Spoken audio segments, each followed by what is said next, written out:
শহরের কোলাহল ছেড়ে এক বুক প্রশান্তি খুঁজতে আমরা বেরিয়ে পড়লাম। আমাদের গন্তব্য পাহাড় আর ঝর্ণার দেশ সীতাকুণ্ড। নারায়ণগঞ্জ থেকে আমাদের যাত্রাটা ছিল অন্যরকম উত্তেজনা। সারা রাত বাসে কাটিয়ে ভোরে আমরা পৌঁছেছিলাম সীতাকুণ্ডে।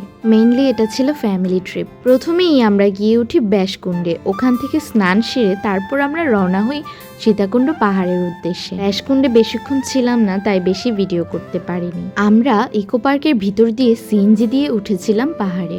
আমরা এসেছিলাম একদিনের ট্রিপে, তাই আমরা পায়ে হেঁটে উঠতে পারিনি, কারণ আমাদের আবার বাসায় ফিরতে হবে। এখানে দেখতে পেলে সুপ্তধারা ঝর্ণার বোর্ড। ইকো পার্কের কিছু কিছু রাস্তা অনেকটাই খারাপ ছিল, তাই আমাদের সিএনজি থেকে নেমে হাঁটতে হয়েছে। অনেকটা রাস্তাই আমরা হেঁটেছিলাম, কিন্তু এই পাহাড়ে চড়ার মুহূর্তগুলো আমরা অনেক এনজয় করেছিলাম। আর ওই যে দূরে দেখা যাচ্ছে চন্দ্রনাথ মন্দির। অবশেষে অনেকটা পথ পেরিয়ে আমরা মন্দিরের কাছাকাছি এসে পড়লাম।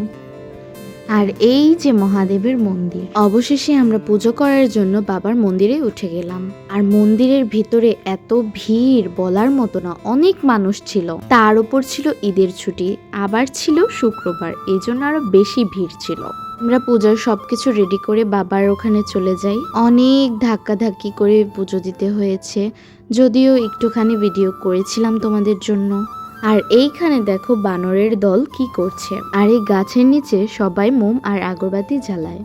আমরাও এখানে ভগবানের নামে মোম আর আগরবাতি জ্বালালাম। আর এখানে মা আর আন্টি ঘিয়ের প্রদীপ জ্বালাচ্ছে। দেখো তোমরা কি বড় লাইন পড়েছে পুজো দেওয়ার জন্য। বললাম না ছুটির দিনে গিয়েছিলাম, এই জন্য এত বেশি ভিড় ছিল। এই দুষ্টুটাকে দেখো, আমরা খাবার দিয়েছিলাম, কি সুন্দর খাচ্ছে। ওই যে দূরে বিরূপাক্ষ মন্দির। আমরা ইকো পার্কের ভেতর দিয়ে আসার কারণে বিরূপাক্ষ মন্দিরে দর্শন করে আসতে পারি। পুজো দিয়ে নামার সময় দেখলাম একটা লোক এগুলো বিক্রি করছে। এগুলো কি তোমরা জেনে থাকলে কমেন্টে জানিও। এখানে প্রচুর বানর, প্রচুর বলার মতো না, অনেক। আমি তো এক প্রকার ভয়ই পাচ্ছিলাম কখন যে তারা কি করে। এখানে আমার ব্যাগটা আমার বাবার কাছে দিয়ে রেখেছিলাম। তারপর এখানে যে ফলগুলো বিক্রি করছিল ওগুলো আমরা টেস্ট করে দেখলাম। ফলগুলোর যে দাম রাখছিল তারা, বাবা অনেক দাম রাখছিল। আর ওই যে উপরে দেখো দুইজনকে হেল্প করে দিচ্ছে। তারপরে এসএমসি খেতে খেতে আরেকটা গন্তব্যের উদ্দেশ্যে রওনা হলাম। পরে কোথায় গেলাম তা থাকছে পার্ট 2 এ। Wait for part 2। টাটা।